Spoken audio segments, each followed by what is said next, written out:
ഈശോയിൽ സ്നേഹമുള്ളവരെ, 1977 NASA Voyager 1 എന്ന് പറയുന്ന ഒരു ബഹിരാകാശ പേടകം ഒരു പ്രത്യേക ദൗത്യവുമായി അയച്ചു.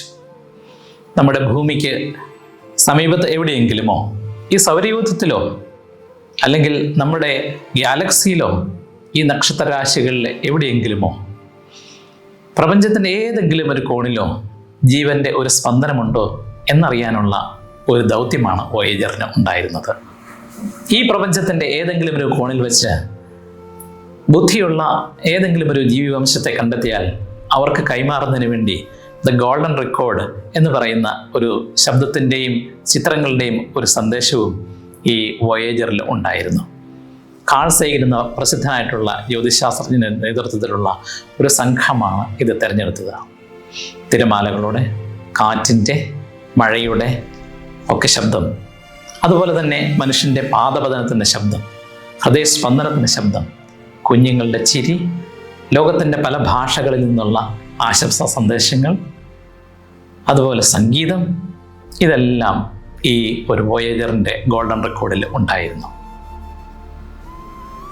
അതുപോലെ തന്നെ മനുഷ്യൻ്റെ രേഖാചിത്രം, ഭൂമിയിലെ നിറപ്പുകെട്ടേറിയ അനേക കാഴ്ചകൾ, ഇതെല്ലാം ഈ ഗോൾഡൻ റെക്കോർഡിൽ ഉണ്ട്. 47 വർഷങ്ങൾക്ക് ശേഷം മണിക്കൂറിൽ 38,000 മൈൽ സ്പീഡിൽ യാത്ര ചെയ്യുന്ന ഈ വോയേജർ ഇന്ന് 3000 കോടി കിലോമീറ്ററുകൾ പിന്നിട്ട് നക്ഷത്രങ്ങൾ രാശികൾക്ക് അപ്പുറത്ത് സഞ്ചരിക്കുകയാണ്. അത്രമാത്രം ദൂരം സഞ്ചരിക്കുന്ന മനുഷ്യനിർമ്മിതമായ ഏക വസ്തുവാണ് വോയേജർ.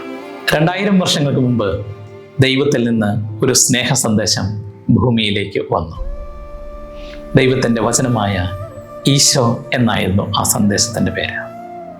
യോഹന്നാൻ്റെ സുവിശേഷം 1-ാം അധ്യായം 4-ാം വചനം പറയുന്നത് പോലെ, അവനിൽ ജീവനുണ്ടായിരുന്നു, ആ ജീവൻ മനുഷ്യരുടെ പ്രകാശമായിരുന്നു. അവൻ ജീവൻ തേടിയല്ല വന്നത്, മറിച്ച് അവൻ ജീവൻ ഉണ്ടാകുവാനും അത് സമൃദ്ധമായി ഉണ്ടാകുവാനുമാണ് വന്നത്. കാരണം അവൻ ജീവൻ്റെ ഉറവിടം തന്നെയാണ്. ഉണ്ടായിട്ടുള്ളതെല്ലാം അവനിലൂടെ ഉണ്ടായി. എങ്കിലും ഈ സ്നേഹ സന്ദേശം ഭൂമിയിലേക്ക് വന്നപ്പോൾ എല്ലാവരും അവനെ സ്വീകരിച്ചില്ല.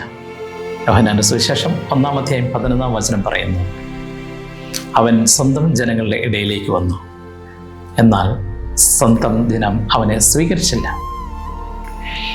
ഇന്നും ദൈവം തൻ്റെ സ്നേഹ സന്ദേശവുമായി നമ്മുടെ അരികിലേക്ക് വരുന്നുണ്ട്.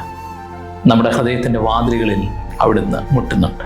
അവനായി നമ്മുടെ ഹൃദയത്തിൻ്റെ വാതിലുകൾ തുറക്കുക എന്നുള്ളതാണ് മനുഷ്യരായ നമ്മെ സംബന്ധിച്ച ഏറ്റവും അഭികാമ്യമായ കാര്യം. വോയേജറിൻ്റെ അത്ഭുതകരമായ ഈ യാത്ര നമ്മെ ഒരു കാര്യം ഓർമ്മിപ്പിക്കുന്നു. തീർച്ചയായിട്ടും മറ്റുള്ളവരിലേക്ക് എത്തിച്ചേരാനുള്ള സ്നേഹത്തിൻ്റെയും സൗഹൃദത്തിൻ്റെയും ഒക്കെ പ്രതിഫലനമാണ് ഈ ഗോൾഡൻ റെക്കോർഡിങ്സ്. അപ്പോഴും നാം ഓർക്കണം, അനേക കോടി കിലോമീറ്ററുകൾ സഞ്ചരിച്ച് ഈ പ്രപഞ്ചത്തിൻ്റെ ഏതെങ്കിലും ഒരു കോണിൽ ജീവനുണ്ടോ എന്ന് അന്വേഷിക്കുന്ന ശാസ്ത്രവും മനുഷ്യ സമൂഹവും കോടാനുകോടി രൂപയുടെ സമ്പത്ത് ചെലവിട്ട് ജീവനെ നശിപ്പിക്കുവാൻ വേണ്ടിയുള്ള പ്രവർത്തനങ്ങളിൽ വ്യാപൃതരായിരിക്കുന്നു എന്നത്. അതുപോലെ തന്നെ നമ്മിലും നമുക്ക് ചുറ്റുമുള്ള ജീവനെ പരിഗണിക്കുന്നതിലും വിലമതിക്കുന്നതിലും കരുതുന്നതിലും ആദരിക്കുന്നതിലുമൊക്കെ നാമൊക്കെ എത്രമാത്രം മുൻപിലാണ് എന്നുള്ള കാര്യം കൂടി നാം ഓർക്കേണ്ടതുണ്ട്.